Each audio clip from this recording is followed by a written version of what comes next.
Girls and guys, welcome to Cool Academy. हम लोग current electricity में ग्रुपिंग ऑफ सेल्स की सीरीज़ पढ़ रहे हैं।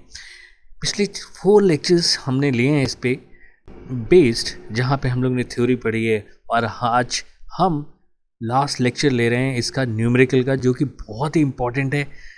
क्योंकि फिज़िक्स में हम जितनी मर्जी थ्योरी पढ़ लें, लेकिन फिज़िक्स को कितना समझें, उस कॉन्सेप्ट्स को कितना समझे हैं, ये तभी पता चलता है जब हमारा न्यूमेरिकल ईज़िली सॉल्व कर लेते हैं। राइट गाइस, तो जो पिछले फर्स्ट लेक्चर में हम लोग ने देखा था वो है पार्ट 1, जहां हम लोग ने सिंगल सेल को डिटेल में पढ़ा था। फिर हम लोग ने पार्ट 2 देखा था, जहां सीरीज़ ग्रुपिंग और सेल्स को देखा था। फिर पैरेलल ग्रुपिंग और सेल्स को देखा था, और पार्ट 4 में मिक्स ग्रुपिंग ऑफ सेल्स देखा था। राइट, जहां हम लोग ने डिटेल एनालिसिस की थी। और आज हम लेक्चर 5 में है, जहां हम न्यूमेरिकल्स प्रॉब्लम को देखेंगे। राइट गाइस, तो चलो स्टार्ट करते हैं न्यूमेरिकल्स को सॉल्व करना। कुछ अच्छे न्यूमेरिकल्स लिए हैं जो डिफरेंट कॉम्पिटिशन्स जेईई में आए हुए हैं और बोर्ड के एग्जाम्स में आए हुए हैं। Let's start to solve numerical problems based on grouping of cells. Yes guys, चलो तो स्टार्ट करते हैं सिंपल प्रॉब्लम से। प्रॉब्लम है the terminal voltage across a battery of EMF E can be 0, greater than E, less than E और all of the above. Simple problem है। Battery इसकी EMF E है, और अगर इंटरनल रेजिस्टेंस इसका are है, तो इसका टर्मिनल वोल्टेज हम लोग ने देखा है, that is E P is equal to E minus I R. अगर इसे हम लोग कनेक्ट कर दें, शॉर्ट कर दें ये, तो अब टर्मिनल वोल्टेज देखो, ये हमारा स्ट्रेट वायर हो गया, रेजिस्टेंस है नहीं, ज़ीरो मानेंगे तो इसका ज़ीरो भी हो सकता है। और अगर मान लिया यहाँ कोई रेजिस्टेंस है, तो टर्मिनल वोल्टेज ये डिस्चार्जिंग मोड पे है, तो ये हमारा लेस देन ई हो सकता है, क्योंकि तब हमारा होगा V is equal to E minus I R लिखेंगे, और ई से हमेशा इतनी वैल्यू कम होगी। और अगर ये चार्जिंग मोड पे होगा, तो अब हम लोग ने पढ़ा है that is V is equal to E plus I R. तो ये तीनों पॉसिबिलिटीज़ हैं यहाँ पे। इसमें आप देखो V की वैल्यू क्या होगी, टर्मिनल वोल्टेज की, ग्रेटर देन ई हो जाएगी। तो इन दिस केस हमारा ये तीनों A B C करेक्ट है, तो लास्ट ऑप्शन हमारा ऑल ऑफ द अबव हो गया। सिंपल प्रॉब्लम थी, पर यहाँ पे आप ध्यान देना, जब हमारी सेल इस तरह कनेक्टेड होती है, तो यहाँ पे हमारा क्या होता है, वोल्टेज ज़ीरो भी हो सकता है। अगर इंटरनल रेजिस्टेंस नहीं भी है, तब भी टर्मिनल वोल्टेज हमारा क्या ज़ीरो है, जो कि ई से हमेशा कम रहेगा। तो ये बात हमारे दिमाग में रहनी चाहिए। तो let us see the next problem, that is problem number 2, और ये है this: two cells of EMF E1 and E2 where E2 is less than E1 having zero internal resistance are connected in parallel as shown in the figure. What will be the terminal voltage? 0 हो सकता है, E1 हो सकता है, E2 हो सकता है, या नन। अब इसमें मुझे हम लोगों को क्या V1 फाइंड आउट और V2 फाइंड आउट करना है। ये देखना है V1 और V2 की वैल्यू क्या होगी। ये क्वेश्चन लॉजिकली है कि अगर आप ये E1 और E2 कनेक्ट करते हो, इसमें से जो मिनिमम होगा वही उसका क्या होना चाहिए, टर्मिनल वोल्टेज। जैसे हमारा अगर सिंपल सेल को हमने शॉर्ट सर्किट किया था, तो वहाँ ज़ीरो आ रहा था टर्मिनल वोल्टेज। उसी तरह हम इन दोनों में से मिनिमम वोल्टेज लेंगे। जैसे E1 है और E2 है, इन दिस केस यहाँ पे हमारा V1 क्या हो जाएगा, E2, बिकॉज ये E1 से कम है। और यहाँ भी इसमें भी सेम होगा, दैट इज़ E2, क्योंकि जब हम इंटरनल रेजिस्टेंस हमारा नहीं होता है, तो जब भी ये बैटरीज दो कनेक्टेड होते हैं, तो उनका जो नेट हमारा टर्मिनल वोल्टेज होता है वो स्मॉलर वन का होता है, दैट इज़ कॉल्ड E2। जैसे आपने बैटरी E को कनेक्ट किया था, जैसे E है, इसका इंटरनल रेजिस्टेंस नहीं है, और अब आपने इसको ऐसे कनेक्ट किया, तो अब टर्मिनल वोल्टेज शॉर्ट सर्किट के कारण क्या हो जाएगा 0, जबकि ये E है तो E और 0 में टर्मिनल वोल्टेज हमारा क्या लिख रहे हैं इसके क्रॉस 0, यानी मिनिमम हम लेते हैं। उसी तरह यहाँ पर भी हम लोग ने मिनिमम ले लिया। राइट गाइस, सिंपल प्रॉब्लम है, लॉजिकल है, पर बहुत से लोग E2 E1 लिख सकते हैं, पर वो ध्यान दें E1 नहीं होगा, और वो मिनिमम वोल्टेज यानी डिस्चार्ज होते हुए, हीट होते हुए, इस तरह आप सोचो, वो मिनिमम वोल्टेज पे आ जाएगा, और वो मिनिमम वोल्टेज हमारा क्या होगा E1 होगा। वहाँ पे आके ये दोनों वोल्टेज हमारे सेम हो जाएंगे, तो नेट इन बोथ केस ये क्या हो जाएगा हमारा E1 हो जाएगा, सॉरी E2 हो जाएगा। राइट गाइस, चलो थर्ड प्रॉब्लम देखते हैं। थर्ड प्रॉब्लम है दिस सेम, अभी हम लोग EMF पे ही, बैटरी के EMF पे ही प्रॉब्लम ले रहे हैं। A cell of EMF E has internal resistance R is connected to rheostat. When resistance R or rheostat is changed, correct graph of the potential difference across R is, अब यहाँ पे यानी x axis पे R है हर जगह, और Y axis पे हमारा क्या है वोल्टेज है। अब वही इक्वेशन लिखते हैं, that is V equal to E minus I R. अगर आप हम लोग ने इक्वेशन सर्किट देखें तो ये कुछ इस तरह होगा हमारा, यहाँ पे इंटरनल रेजिस्टेंस है, ये R है, तो यहाँ पे करंट अगर I फ्लो कर रही है तो इसके क्रॉस टर्मिनल वोल्टेज हमारा V होगा, और इसमें से I जो होगा वो I को हम लोग क्या लिख सकते हैं, V अपॉन R भी लिख सकते हैं। तो मुझे V और R में चाहिए, तो V R में इक्वेशन लिखेंगे तो वो आ जाएगा हमारा V equal to E minus I को रिप्लेस कर देंगे, that is it will become V by R, और ये हो जाएगा R। V इधर ला के कॉमन करेंगे तो ये हो जाएगा हमारा 1 plus R by R is equal to E। So V is equal to E upon 1 plus R by R। Right guys, ये हो गया हमारा।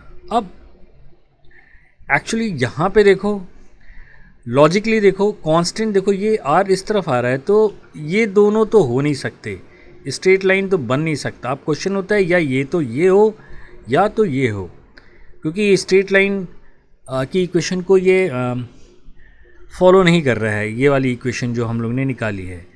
तो ये दोनों तो कट हो गए, A और C, अब बच गया B और D। B और D में हम देखेंगे, अगर हम R की वैल्यू को इंक्रीज़ करते हैं तो ये जो हमारा डिनोमिनेटर है क्या होगा, डिक्रीज़ होगा, और जब डिनोमिनेटर डिक्रीज़ होगा तो V क्या इंक्रीज़ होगा, यानी जैसे जैसे हम R को बढ़ाएंगे V की वैल्यू क्या होगी, इंक्रीज़ होगी। तो इसका मतलब क्या हुआ, यहाँ पे तो R बढ़ा रहे हैं तो V की वैल्यू क्या हो रही है, डिक्रीज़ हो रही है, पर यहाँ पे आप देखो V की वैल्यू क्या इंक्रीज़ हो रही है, इसलिए आंसर क्या हो जाएगा दिस वन, राइट, D। और ऐसे भी सोच सकते हैं कि जैसे जैसे हम R की वैल्यू इंक्रीज़ करेंगे I की वैल्यू क्या होगी, डिक्रीज़ होगी, तो ये टर्म क्या हो जाएगा, कम होता चलेगा, क्योंकि I हमारा क्या हो रहा है, डिक्रीज़ हो रहा है। तो net E minus I means V हमारा इंक्रीज़ होता जाएगा जैसे जैसे हम R की वैल्यू बढ़ाएंगे। राइट, दोनों तरीके से हम इसे सोच सकते हैं लॉजिकल से। क्वेश्चंस हमें हमेशा ऑब्जेक्टिव क्वेश्चन को पहले लॉजिक से देखना चाहिए, कूल हो के देखना चाहिए, ऐसा नहीं कि लिखे और चालू हो गए इक्वेशन लिखना। फर्स्ट आप कामली इस न्यूमेरिकल को देखें, सोचें लॉजिक के अकॉर्डिंग, देन आप कैलकुलेशन की ओर जाएं। राइट गाइस, तो चलो नेक्स्ट प्रॉब्लम देखते हैं। प्रॉब्लम 3 हो गया, अब प्रॉब्लम 4 देखते हैं। 4 के पहले ये वाला क्वेश्चन कुछ इस तरह भी हो सकता है। इस तरह आपको ग्राफ दे दे तो आप पूछे कौन सा होगा, अगर इधर R है इधर V है तो आपको यहाँ पूछेगा कि कौन सा ग्राफ है, तो इसमें भी यही वाला B वाला ग्राफ होगा। ठीक है, तो इस तरह इस क्वेश्चन को इस तरह भी पूछ सकता है आपके एग्जाम में। तो नेक्स्ट क्वेश्चन देखते हैं, नेक्स्ट क्वेश्चन नंबर 4।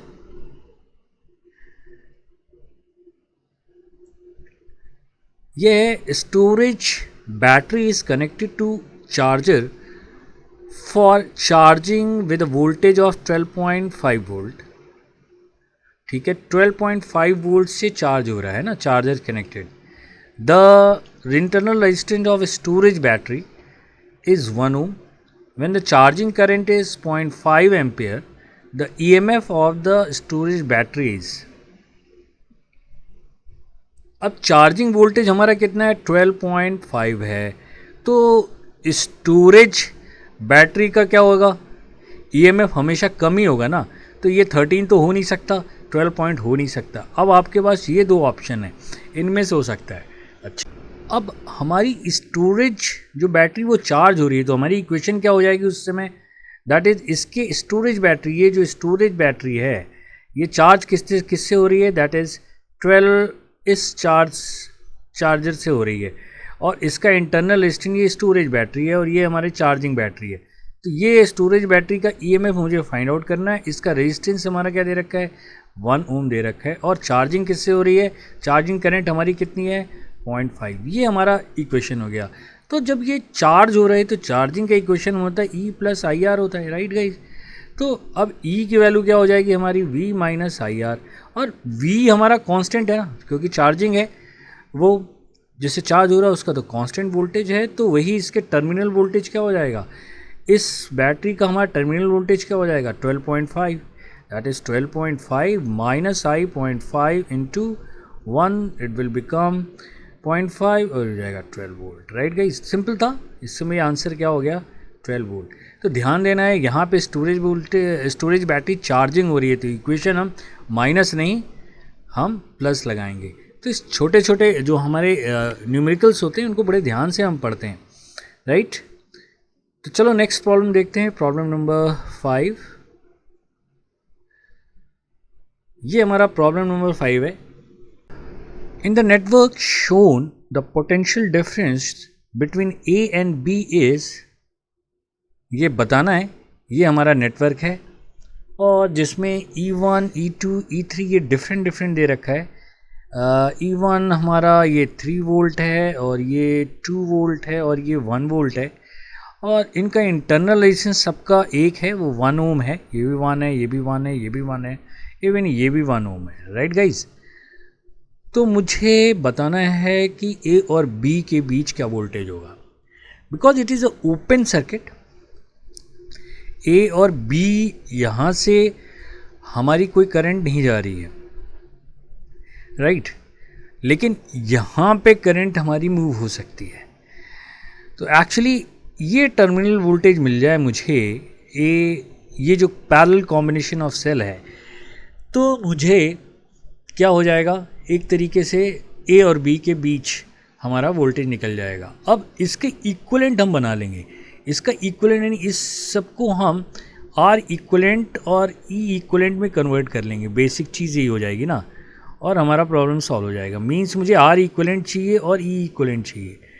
अब जो E इक्विवेलेंट होगा वही तो A और B के बीच हमारा वोल्टेज हो जाएगा, क्योंकि अब ये इसमें से तो करंट जा नहीं रही है, जो हम A और B के बीच फिर वोल्टेज अलग से निकालेंगे।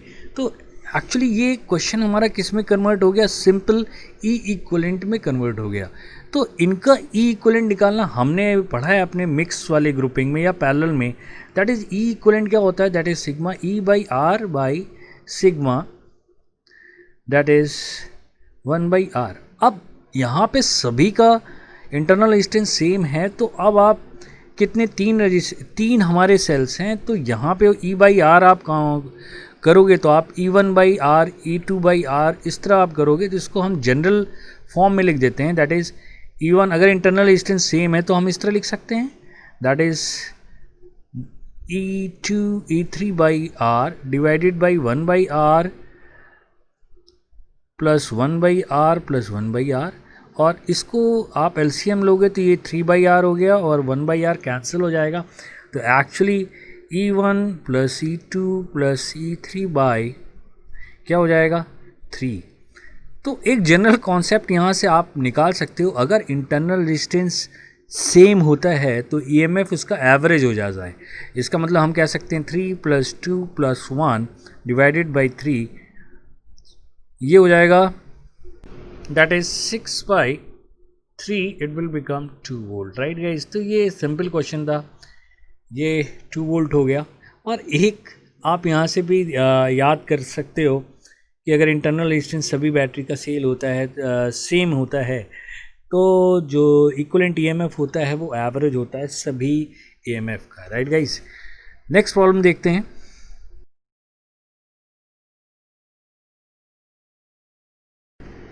तो प्रॉब्लम 6 है, the R1 is adjusted in such a way that the whether the switch is in position 1 और position 2 the current through ammeter is 2 ampere. ये 2 एम्पियर है, डायरेक्शन हमने इसलिए लिया क्योंकि सेल का डायरेक्शन इसी डायरेक्शन में, करंट इस तरफ फ्लो करेगी दोनों। 2 ampere, the value of E2 is 6 volt, ये हमारा 6 वोल्ट है। The cells are ideal, means internal resistance नहीं है। The value of resistance R2 equal to 3, greater than 3, less than 3 and depend upon E1। Okay, R2 की value मुझे find out करनी है। तो अगर हम 1 से कनेक्टेड करते हैं, सपोज कर लो ये 1 से कनेक्टेड करा, तो अगर ये ब्रांच लोगे यहाँ पे हम KVL लगाएंगे, E1 की वैल्यू क्या हो जाएगी, that is 2 into 2 ampere R1।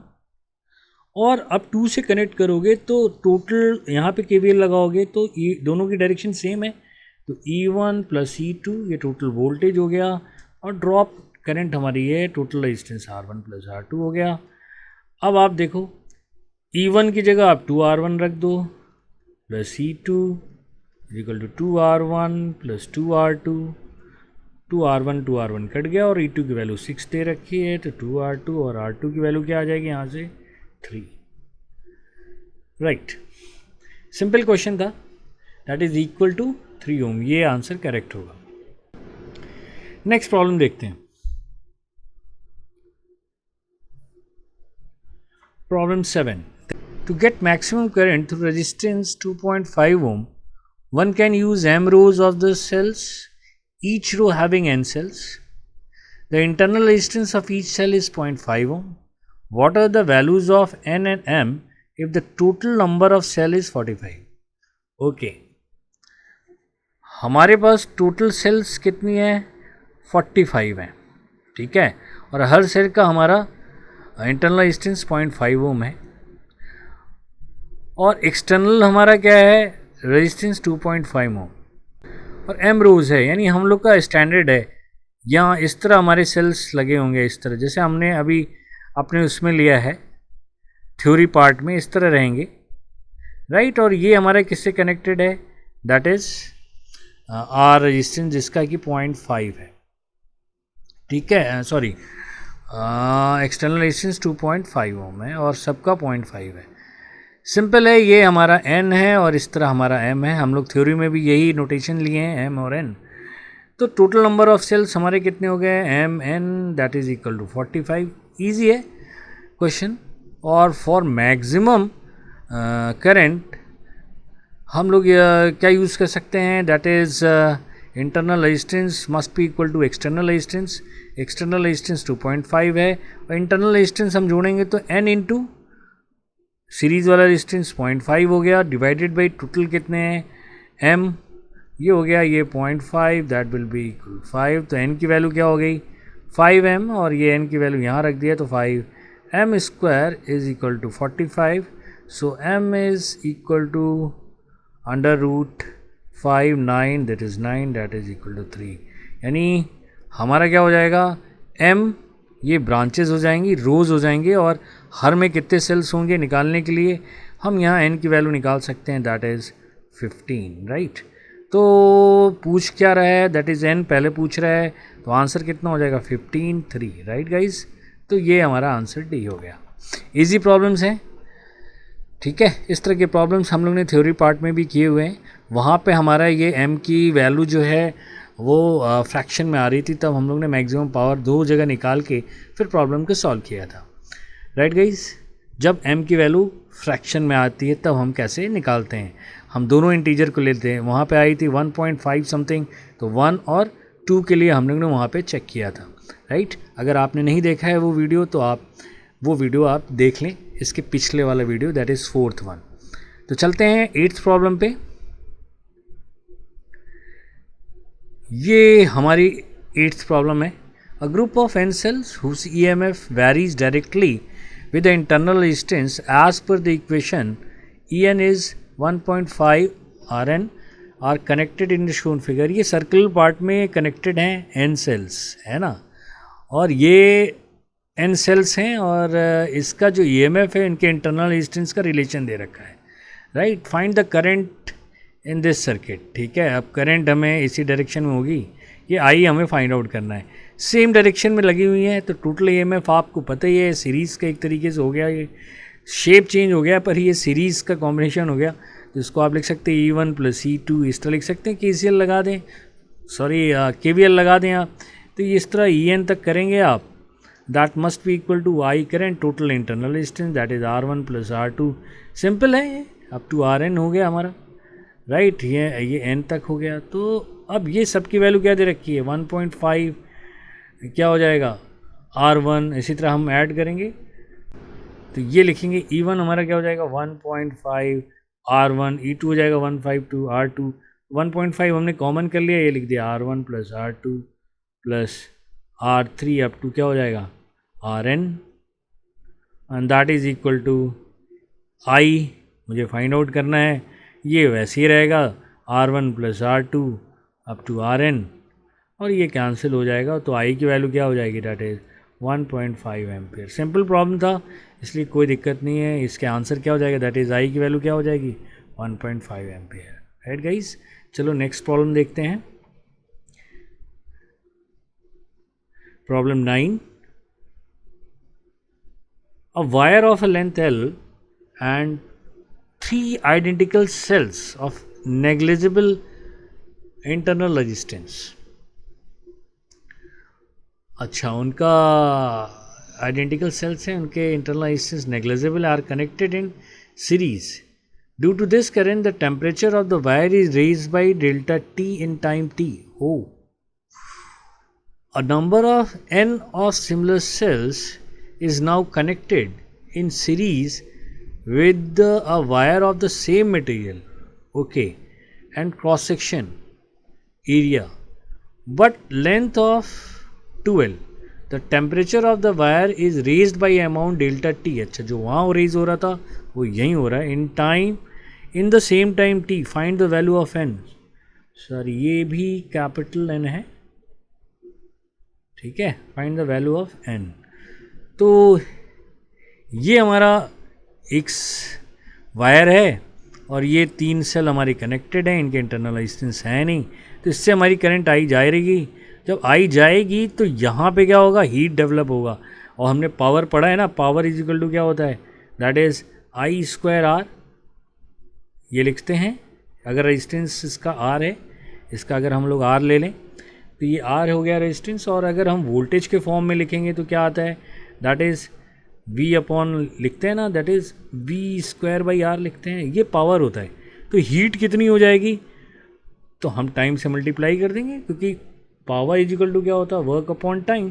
तो टाइम से हम उधर मल्टीप्लाई करेंगे तो वर्क इधर मिलेगा, वो हीट की यूनिट हो जाएगी। तो हीट क्या लिखते हैं, I²RT लिखते हैं। हम लोग अभी पढ़ेंगे, जब हम लोग हीटिंग इफेक्ट ऑफ करंट पढ़ेंगे तो इसको डिटेल में वहाँ पढ़ेंगे। फ़िलहाल यहाँ पे अगर 2 टॉपिक को इन्होंने मिक्स करके दिया है तो इसको हमने इस तरह लिख दिया, राइट। ये हीट देंगे, अब हीट हम इसको मिलेगी हीट, तो इसका टेम्परेचर क्या होगा, राइज होगा, ओके। तो पहले इसको हम लोग देख लेते हैं, दैट हीट V कितना मिल रहा है इसको, 3E मीन्स 3E का होल स्क्वायर डिवाइडेड बाई इसका रेजिस्टेंस हम लेट इट भी R ले रहे हैं, क्योंकि लेंथ इस L की लेंथ R है, लेंथ का है, तो इसका रेजिस्टेंस भी क्या होगा, R होगा, because R is equal to क्या होता है, ρL/A, ठीक है। तो लेंथ के अकॉर्डिंग प्रोपोर्शनल हो गया, क्योंकि मटेरियल चेंज नहीं होना है और क्रॉस सेक्शन एरिया चेंज नहीं होना, तो रेजिस्टेंस किसके प्रोपोर्शनल हो गया, L के। तो अभी फ़िलहाल L ले लिया है इसका, इनटू टाइम T ले लिया, राइट। अब हम इसको डबल किया हमने, जब हमने डबल किया तो लेंथ क्या हो गई, डबल हो गई। तो अब यहाँ का R और ये R दोनों हमारा क्या हो गया, सीरीज़ में हो गया, तो रेजिस्टेंस हमारा क्या हो गया, चेंज होगा। पर मुझे सेल का ये पता नहीं है, लेकिन ये पता है कि इसका टेम्परेचर भी क्या हो रहा है, सेम राइज कर रहा है, ठीक है। तो पहले वाले केस में अगर देखें तो ये मुझे हीट मिली, दैट हीट इज़ जो मिलेगी, तो जब हम लोग हीट पढ़ते हैं तो वहाँ हम लोग पढ़ते हैं ना कि Q इज इक्वल टू क्या लिखते हैं, एम एस डेल्टा टी। जब हम किसी मटेरियल का हीट देते हैं और उसमें राइज टेम्परेचर होता है डेल्टा टी, तो हमारी ये इक्वेशन यूज़ होती है हीट में जो हम लोग पढ़ते हैं, राइट। तो ये जो हीट जो पैदा हुई H, ये अगर इसका मास भी M ले लो और इसकी स्पेसिफिक हीट ले लो S, तो एम एस डेल्टा टी लिख सकते हैं, कोई डाउट नहीं है। यानी ये इक्वेशन हमारे पास आ गई, ये हमें ध्यान देना है, राइट। अब इस केस में हम देखते हैं, इस केस में क्या है कि हमें पता नहीं है वोल्टेज कितना है, लेकिन पावर मुझे पता है, यहाँ पे हो जाएगी, दैट इज़ एन है, सीरीज़ में लगा है तो इसको एन ई स्क्वायर लिख सकते हैं, एन ई का ये वी स्क्वायर हो गया डिवाइडेड बाई आर। आर बड़े ध्यान से लिखेंगे, दैट इज़ 2R हो गया, क्योंकि R और ये R है, क्योंकि क्रॉस सेक्शन एरिया हमने यहाँ देखा सेम है दोनों का, लेंथ डबल हो गई तो इसलिए रेजिस्टेंस भी क्या हो जाएगा, डबल हो जाएगा, that is 2R, right guys. ये हमें ध्यान देना है।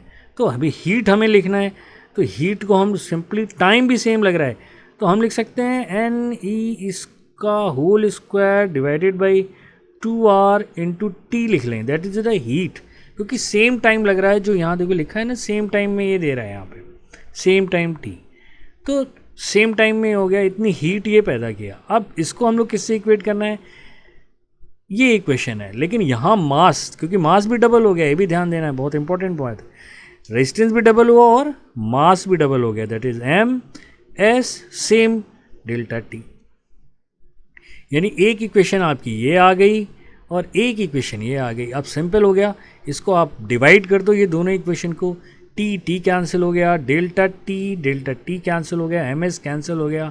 तो अगर दिस अपॉन दिस करते हो, ई स्क्वायर भी कैंसिल हो जाएगा, आर भी कैंसिल हो जाएगा, तो यहाँ हमारा आ जाएगा, इन दोनों को डिवाइड करेंगे तो यहाँ बचेगा 9 बाई, ये 9 बचा और ये 2 ऊपर चला जाएगा, इंटू 2 हो जाएगा, नीचे हो जाएगा हमारा N square, that must be equal to 1/2। तो अब जब इसको देखोगे, that is N square is equal to क्या हो जाएगा 36, so N is equal to 6। यानी ये आंसर हमारा क्या हो गया 6, जो सेल होंगे एन की वैल्यू क्या आ गई 6, राइट। अच्छा क्वेश्चन था, इसमें दो टॉपिक को कंपटीशन में दो टॉपिक को यूज़ करके इन्होंने पूछा है, दैट इज़ हीट वाला, यानी जो हीट आई स्क्वायर आर जो पावर क्रिएट हो रहा है, उससे जो हीट हो रही है उससे इस मटेरियल का टेम्परेचर क्या हो रहा है राइज हो रहा है। तो उस दोनों टॉपिक को मिक्स करके आपको ये क्वेश्चन पूछा था। गुड क्वेश्चन, अच्छा क्वेश्चन था। चलो नेक्स्ट क्वेश्चन देखते हैं, ये क्वेश्चन नंबर 10 देखते हैं। ये क्या है, a battery is charge at a potential of 15 volt for 8 hours when the current flowing 10 ampere, okay। यानी बैटरी में चार्ज हो रही है 15 वोल्ट एट पोटेंशियल है और 8 आवर्स तक विद द करंट 10 एम्पियर, इससे चार्ज हो रही है। जैसे हमारा मोबाइल हो रहा है या कुछ भी चार्जिंग हो रहा है, 10 एम्पियर ले रहा है, 15 वोल्ट का वो ले रहा है, हमने कनेक्ट किया हुआ और 8 आवर तक करता है, तो ये फुल्ली चार्ज हो जाता है, ठीक है। ये चार्ज हो गया हमारा, right। The battery of discharge supplies a current of 5 ampere for 15 hours। अब हम जब मोबाइल या कोई बैटरी को यूज़ कनेक्ट कर रहे हैं कहीं पे, तो वो 5 एम्पियर से करंट फ्ले कर रही है और 15 आवर्स तक जा रही है। अब वो कॉन्स्टेंटली 15 आवर्स नहीं होगी, धीरे धीरे क्या होगा, ये डिक्रीज़ हो जाता है उसकी करंट की वैल्यू लोड से, क्योंकि उसकी कैपेसिटी बैटरी की कम हो जाती है। जो हम लोग ने सिंगल सेल में भी डिस्कस किया था, कुछ इस तरह चला जाता है ना, थोड़ा सा टिल्ट हो जाता है। तो ये पूछ रहा है the mean terminal voltage during discharge is 14 volt, okay. यानी जो थोड़ा सा टिल्ट हो रहा था डिस्चार्जिंग, तो उसमें हमने क्या ले लिया, मीन ले लिया, ये ले लिया हमने, क्या ले लिया 14 वोल्ट ले लिया, ठीक है। तो watt hour efficiency of the battery is, अब ये वॉट आवर एफिशिएंसी हम लोग ने कभी पढ़ी नहीं है अपने इसमें, लेकिन मैंने आपको बताया कि क्वेश्चंस को हम लॉजिकली समझते हैं। एफिशिएंसी पूछ रहा है तो एफिशिएंसी हम लोग ज़्यादातर ऐसे लिखते हैं, दैट इज़ आउटपुट बाई क्या लिखते हैं, इनपुट, ठीक है, इनटू 100 कर देते हैं, यही तो आता है हमारा। तो आउटपुट हमारा क्या आ रहा है, आउटपुट क्या आएगा हमारा, अब आप देखो आउटपुट में हमारा 5 एम्पियर 15 आवर्स और चल रहा है, ठीक है, और ये वोल्टेज हो गया, तो 5, अच्छा इसको हम लिखेंगे कैसे, वोल्ट इंटू एम्पियर, यानी V इंटू आई इंटू टाइम, यही तो हो गया, V इंटू आई इंटू टाइम, ये क्या दे देगा आपका, ये एनर्जी देगा ना। V इंटू आई क्या हो गया, पावर इंटू टाइम से मल्टीप्लाई करेंगे तो क्या दे देगा, ये एनर्जी देगा। यानी इसका मतलब ये हो गया कि ये हमारी जो भी वैल्यू हम निकालेंगे वो क्या देगा, एनर्जी का, यानी आउट एफिशिएंसी निकालना है तो आउटपुट एनर्जी हमारी क्या आ रही है, दैट इज़ 5 V इंटू आई कर लें, यानी पहले सपोज कर लो इसी के अकॉर्डिंग लिखते हैं, तो ये लिख देंगे 14 वोल्ट है, 5 एम्पियर है, टाइम कितना लग रहा है 15, और इनपुट हम कितना दे रहे हैं, दैट इज़ 15 वोल्ट 10 एम्पियर, और टाइम कितना ले रहे हैं 8 आवर्स, और इनटू 100। तो लॉजिक से हमने एफिशिएंसी निकाली है। आउटपुट एनर्जी है हमारी about divided by input energy into 100, और ये हमारा क्या देता है, एनर्जी देता है। ये हम लोग आगे पढ़ेंगे जब हीटिंग इफेक्ट ऑफ करंट देखेंगे वहाँ पे, तब हम इस फॉर्मूले को वहाँ पे यूज़ करेंगे। फ़िलहाल यहाँ पे इजी हो गया, दैट इज़ 5 3 15, 3 15, ये हो गया 14 है, तो ये हो गया हमारा 2 7 2 4, और ये हो जाएगा हमारा 35/4, दैट इज़ इंटू 100 कर लो आप, ये 35/4 क्या हो जाएगा, 8 7 और 10 भी रह गया नीचे, ये हो जाएगा 8.75 डिवाइडेड बाई 10 इंटू 100, और ये आप करोगे तो आ जाएगा 87.5, राइट गाइस। तो सिंपल था, कैलकुलेशन था सिंपल सा, लेकिन लॉजिक आपका ये था, दैट इज़ एफिशिएंसी हमारी क्या होनी चाहिए, आउटपुट बाय इनपुट, जो कि हम लोग मशीन की हो, थर्मोडाइनमिक्स में भी पढ़ते हैं, जो हम लोग डिफरेंट साइकिल्स को देखते हैं, कई ट्रांसफार्मर की एफिशिएंसी निकालते हैं, कई जगह हम लोग एफिशिएंसी निकालते हैं, राइट गाइस। तो बेसिक फार्मूला क्या है, आउटपुट बाय इनपुट इनटू 100, ये हमारा बेसिक थॉट है।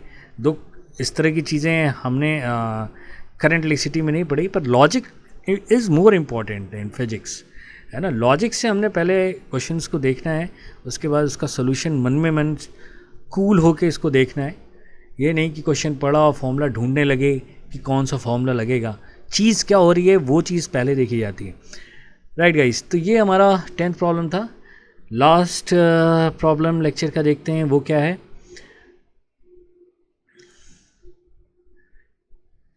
प्रॉब्लम 11। ये क्या है, वाओ, काफ़ी बड़ा प्रॉब्लम है, right. Eels are able to generate current, eels एक फिश होती है, with biological cells called electroplaques. The electroplaques in an eel are arranged in 100 rows. Okay, एक फिश है, ये फिश है, और इसी फिश के अंदर ये इलेक्ट्रोप्लेक्स होंगे, यहाँ पे लगे होंगे।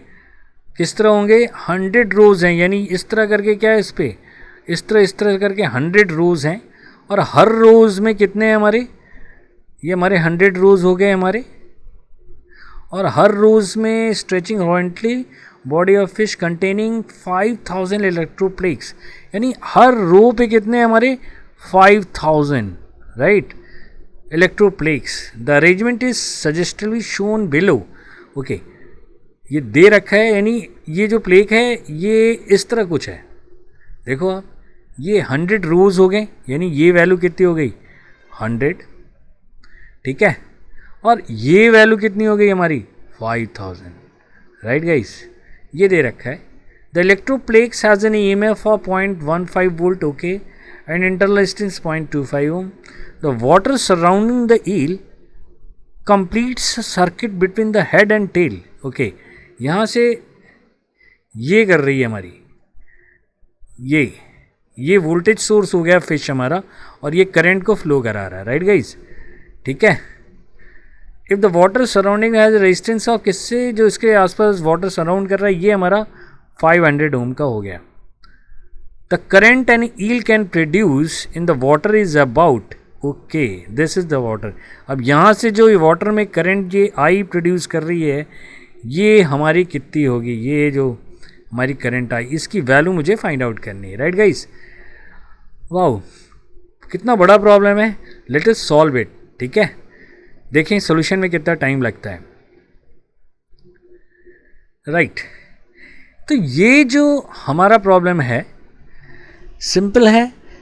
किस तरह सिंपल है, आप ये देखो कि हर रोज़ सेम है। जो हम लोगों ने अपनी थ्योरी पढ़ी थी मिक्स वाले में, अगर सेम होता है तो इनका वोल्टेज हमारा और रेजिस्टेंस इक्विवेलेंट क्या हो जाएगा सीरीज़ में। अगर हम सिर्फ एक रो की बात करें यहाँ पे, ठीक है, सिर्फ एक रो की बात करें, कोई फॉर्मूला याद नहीं किया है, फॉर्मूला याद है तो वेल एंड गुड, वो हो जाएगा। लेकिन अगर आपको फॉर्मूला भी नहीं याद है, भूल गए हो, तब मैं बता रहा हूँ, ठीक है। तो रो में हमारा कितना हो गया, रो की अगर हम लोग बात करते हैं तो ई डैश हमारा क्या हो जाएगा, दैट इज यहाँ पे हमारे कितने 5000, ठीक है, और इनटू क्या हो जाएगा 0.15, ये क्या हो जाएगा इक्विवेलेंट इसका। और रेजिस्टेंस यानी आर डैश अगर हम लोग निकालना चाहें तो क्या हो जाएगा उसी तरह 0.25 इंटू 5000, ये हमारा इतना ओम हो जाएगा। इस सीरीज ब्रांच का ई डैश लिखे हैं, राइट। अब मुझे क्या चाहिए, करंट चाहिए। तो करंट के लिए अब इस तरह के कितने 100 रोज हैं। अब आपको पता है कि ये सब जगह हमारे ई डैश हैं, अगर इनको इक्विवेलेंट निकालो ये भी ई डैश आएगा, ये भी ई डैश आएगा, एंड सो ऑन।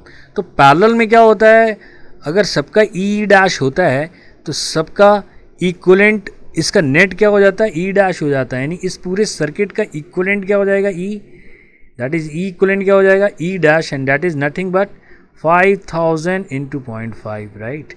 अब आर इक्विवेलेंट क्या हो जाएगा, जितने रोज हैं उस पर हम क्या करते हैं डिवाइड कर दें, यानी आर डैश बाई एम कर देते हैं। अगर आपने थ्योरी पढ़ी है मेरे पिछले लेक्चर्स में तो 0.25 इंटू 5000 डिवाइडेड बाई 100 ये आ गया। आप 2 ज़ीरो यहाँ कट कर सकते हैं और 1 ज़ीरो आप यहाँ ले लें और 2.5 इंटू 5 ये हो जाएगा 112.5, right guys, am I correct, या करेक्ट, ठीक है।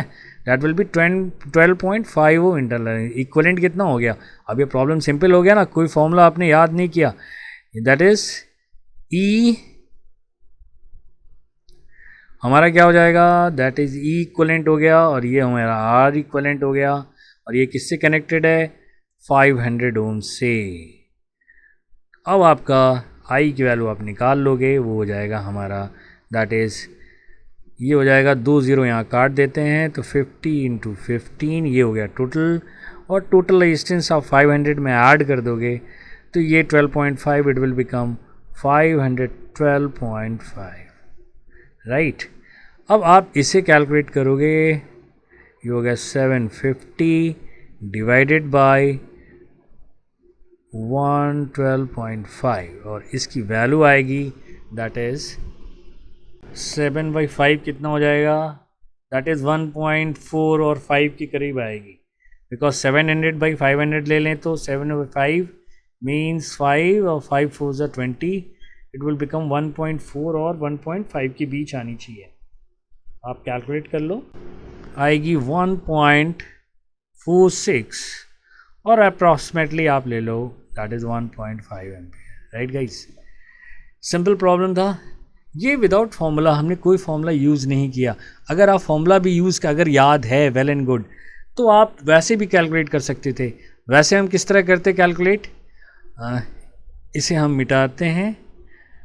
अगर आपको फॉर्मूला पता है तो आप लिखते हैं, अगर याद है that is E upon R by क्या लिखते थे हम, एन प्लस पॉइंट ये लिखते हैं R by internal resistance by M. अगर आपको ये पता है तब इससे आसान हो जाता है। ई हमारा एक सेल का कितना है 0.15, आर की वैल्यू 500 है, डिवाइडेड बाई एन, एन कितना है हमारा 5000, प्लस आर हमारा कितना है 0.25 डिवाइडेड बाई एम कितना है डेट इज़ 100, राइट गाइस। और ये हो जाएगा 10.25 और इसको आप जब कैलकुलेट करेंगे तो आएगा, ये भी इसी सेम आएगा 1.46, और इसी को अप्रॉक्सीमेटली आप 1.5 एम्पेयर। राइट गाइस, तो दोनों तरीके से हमने कर लिया। अगर फॉर्मूला ये याद है तो वेल एंड गुड, अगर नहीं याद है तब आप अपने कॉन्सेप्ट से भी इस क्वेश्चन को कर सकते हैं। तो यहाँ पे हम फिनिश करते हैं। मिलते हैं हम लोग नेक्स्ट लेक्चर पे, जहाँ पे हम एक नया टॉपिक स्टार्ट करेंगे, मेजरिंग इंस्ट्रूमेंट्स, जिसमें हम गैल्वेनोमीटर को एमीटर और वोल्टमीटर में कन्वर्जन सीखेंगे, पोटेंशियोमीटर पढ़ेंगे, और पोटेंशियोमीटर की हेल्प से हम डिफरेंट ईएमएफ का कंपैरिजन, इंटरनल रेजिस्टेंस, बहुत सारे एप्लीकेशन से वो देखेंगे। Right guys, thanks for watching. तो मिलते हैं हम लोग नेक्स्ट वीडियो में। Bye bye, take care of yourself. हाँ, सब्सक्राइब करना मत भूलना यार, ठीक है।